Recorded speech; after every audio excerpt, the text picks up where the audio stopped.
അങ്ങനെ കളിക്ക് ശേഷം ഡേവിഡ് ക്യാരല ചില കാര്യങ്ങൾ പറഞ്ഞിട്ടുണ്ട്. അപ്പം ഇന്നത്തെ കളിയിൽ ബ്ലാസ്റ്റേഴ്സ് പരാജയപ്പെട്ടു 2-1. എന്തായാലും ഒരു ഗോൾ അടിച്ചാണ് ആകെ ഉള്ള ഒരു ആശ്വാസം. പിന്നെ ഒന്നും ചെയ്തില്ല, തട്ടിമുട്ടിയൊക്കെ അങ്ങ് പോയി ബ്ലാസ്റ്റേഴ്സ് എന്നുള്ളതാണ്. എന്തായാലും കളിക്ക് ശേഷം ഡേവിഡ് ക്യാരല ചില കാര്യങ്ങൾ പറയുന്നുണ്ട്. ഡേവിഡ് ക്യാരല പറയുന്നു, ഞാൻ വിചാരിച്ചത് 4-3-3 ഫോർമേഷൻ നമ്മൾ കൂടുതൽ കംഫർട്ടബിൾ ആയിരിക്കും എന്നുള്ളതാണ് ആ ഒരു സിസ്റ്റത്തിൽ.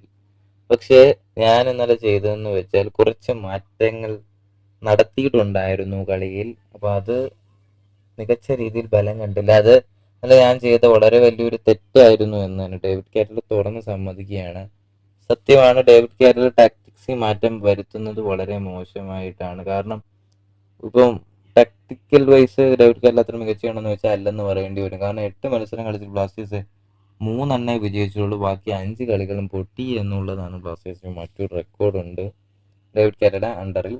ഡേവിഡ് കാറ്റല പറയുന്നു, മുംബൈക്കെതിരെ നമ്മൾ അവസാനം കളിച്ച മത്സരത്തിൽ നമ്മൾ ലോങ് ബോൾ ഡിഫൻസ് ചെയ്യാൻ വളരെ പാടുപെട്ടായിരുന്നു. അതുകൊണ്ട് തന്നെയായിരുന്നു ഇന്നലത്തെ മത്സരത്തിൽ, ഇന്റർകാശിയായിട്ടുള്ള മത്സരത്തിൽ 5 ഡിഫൻസ് നടക്കാനുള്ള കാരണം.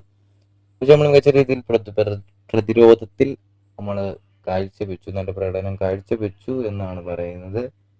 പിന്നെ ഡേവിഡ് കാറ്റല പറയുന്നു നമ്മുടെ players I am very satisfied for my players എന്നും കൂടി ഡേവിഡ് കാറ്റല പറയുകയാണ്. എന്തായാലും ബ്ലാസ്റ്റേഴ്സ് മികച്ച പ്രകടനം കാഴ്ചവെച്ചില്ലെങ്കിൽ സത്യം പറയാം ഒന്നെങ്കിൽ ഈ മാനേജ്മെന്റിൽ ക്ലബ്ബ് പൂട്ടി പോകുന്നതായിരിക്കും നല്ല, അല്ലെങ്കിൽ ഒരു മികച്ച കോച്ചിനെ എത്തിച്ചേ പറ്റൂ, ഇല്ലെങ്കിൽ ക്ലബ്ബ് വളരെ വലിയൊരു മോശം അവസ്ഥയിലേക്കാണ് പോകുന്നത്. എന്തായാലും ഇങ്ങനെ പറയാനുള്ള കാരണം എന്ന് വെച്ചാൽ ഒരു 2 വിദേശ താരങ്ങൾ പോലും വെച്ച് കളിക്കുന്ന ഗോവ, അതുപോലെ തന്നെ പല ടീമുകളും മികച്ച പ്രകടനം കാഴ്ചവെച്ച് ടേബിളിൽ നല്ലൊരു സ്ഥാനം കണ്ടെത്തുന്നുണ്ട്. അത് ബ്ലാസ്റ്റേഴ്സും അതേ കണക്കൊക്കെ ഒന്ന് പിന്തുടർന്നാൽ നല്ലതായിരിക്കും. ഇല്ലെങ്കിൽ കളി കാണാൻ പോലും ആള് വരുന്നില്ല ഇപ്പോഴത്തെ ഒരു പ്രകടനം വെച്ച്.